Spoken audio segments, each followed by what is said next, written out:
lihim. Papalapit pa lang si Ed sa bahay ni na Emily. Aligaga na siya. It's more of an elementals. Lalo ngayon, basa yung tubig.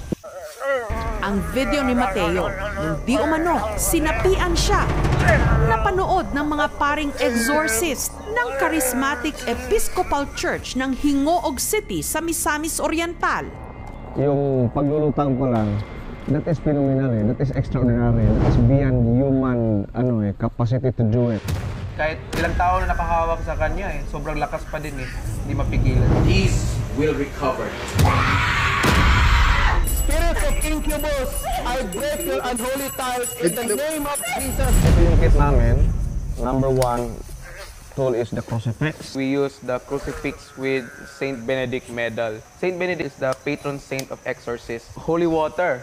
This one is the exorcism bell. Next naman is yung holy and exorcise oil. Para matulungan si Mateo, ang dalawang pare bumiyahe papuntang South Cotabato. Hindi naman ako kinakabahan.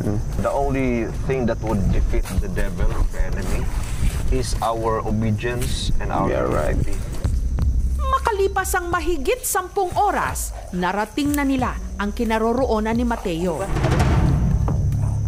Isa sa mga reason bakit ang tao maging demon-possessed is what we call the exposure of the occult practices.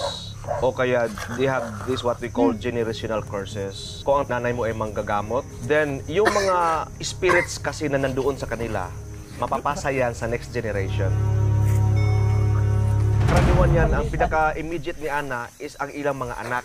Yes, Father, kasi nga, kay mama ko palang, Father, may history na talaga siya sa panggagamot. Pero si Mateo, nagdadalawang isip kung sakali raw kasing sumailalim siya sa tinatawag na deliverance, maaring mawala rin ang namana niyang kapangyarihan sa kanyang ina na makapanggamot. Willing naman po, pero siguro, Father, may purpose kasi po. Bakit ako Umalis ka sa katawan ng taon to. Huwag mong tanggapin na ganyan na yung buhay mo. Sana all. Inumin mo ito araw-araw. Thank you. Thank you. Tanduay lang katapat pala. Wala.